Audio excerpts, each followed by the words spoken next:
Well, good morning. Happy Monday morning. It is just after 5 a.m. I didn't want to get up this early this morning, but Carmen's getting up to go to work anyway, so figured if she's up and rattling around the house, I might as well get up because I'm probably not going to sleep anyways. So I just come out to the shop. I'm going to mix up some feed the chickens, the sheep, the pigs, the horses. I think that's all the critters I have to feed today. It's hard to keep track some days. It's actually absolutely gorgeous out here right now. I think it's about 7 or 8 degrees this morning. Just beautiful and warm. It's gonna be 14 degrees later today. Just toasty warm. Good morning, sheepy sheeps. Let's get you gals some breakfast here. I thought this sliding feeder was gonna be the answer, but evidently the girls can get in there. What are you doing in there, Nellie? Go on, back out. Turn around and go under. Silly girl. Come on out of there. Away you go. June, you get out of there too. No. June, out. That's tasty, isn't it? Come on. Good morning, Miko. Hey, buddy. Good boy. Yeah, good boy. Hi, Rosie. Hi, Gus. Hey, Elsie and Eeyore. You two lovebirds doing this morning? Just doing donkey stuff? All right then, see ya. Well, Charlotte and I just got home. It's a beautiful day. It's like 17 degrees outside, but that comes at a cost. And that cost is 10,000 mile an hour wind.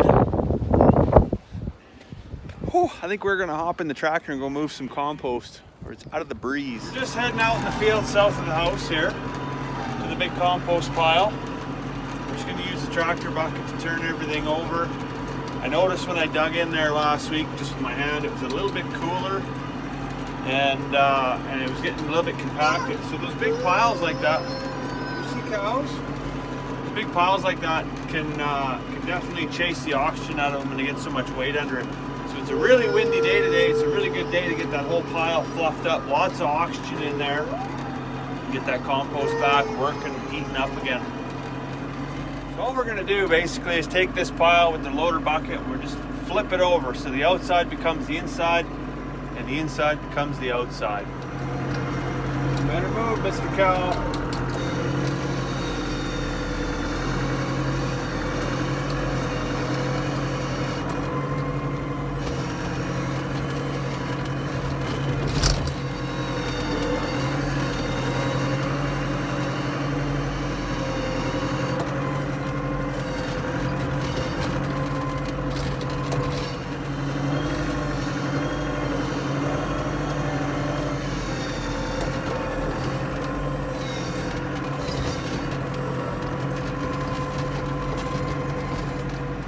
That's the pile turned. The only thing that can make this better is if it rained right now and wet all that down nice, get it all nice and damp, but we work with what we get, I guess. I actually remember from a couple of weeks ago, probably more like a month ago now, I brought in a bunch of dirt right here and then around the side of the chicken house as well. And the chickens have just dug and dug and dug. Now there's this giant pneumonia hole underneath the chicken house that before it gets cold again, I'm gonna have to figure out how I'm gonna fill it in. So I think I'm actually gonna take a 2x8 and just screw it down there and then backfill with dirt. And yeah, just to hopefully prevent them from digging down there. Like it's great they have a dust bath and it's great they have a place to hide, but it's also a great place for cold air to get up inside the chicken house. Whoa, chicken. Crazy chickens flying around. Anyways, I'd be remiss if I didn't tell you why we do some things here on the farm. So for instance, why we use only pine shavings in our deep litter method. So pine shavings mixes with the manure and the chicken feathers and all that stuff.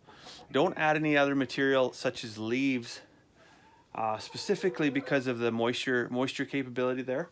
So pine shavings absorbs moisture as well as releases that moisture very readily. So, you know, when it warms up or you get a little bit of ventilation, a little bit of a breeze, it'll dry up nicely in here. If you use something such as leaves or straw, I really find that it holds onto the moisture and then you'll get fungal growth and you just, yeah, it's just not good. get like a mold and there's just a mushy, gross layer underneath your bedding mix. And it makes it really, really hard to turn your pile over. The other thing it does is it'll freeze to the bottom of the floor. And then in the spring when things warm up, boy, oh boy, does it ever stink. So that's why we use pine shavings. They're nice and dry, very clean, soak up a ton of odor and smell. Well, back in the kitchen, we got our haul of eggs. And the next thing on the agenda is the light bulb in the range hood here. Carmen's always after me because I leave these lights on. As I get older, it's getting harder and harder to see around the stove and stuff. It's kind of a dark corner. So I always have the lights on and I always leave them on. And unfortunately the one on this side actually burned out. So I went to get a replacement today. So I stopped at Home Depot and got a 3-pack of lights. If I were to buy one of these lights alone, it was $5.97, but I got a 3-pack for $7.97. And they're LEDs, so I'm gonna save a ton on power. So this like 4-watt bulb actually replaces a 30 or a 50-watt. Holy man. So yeah, saving the planet 1 light bulb at a time, or 3 light bulbs at a time, actually. Anyways, I think somebody's getting hangry here, so we better get some food on the table. We'll let you go for now. Hope you have a fantastic evening. We'll see you tomorrow.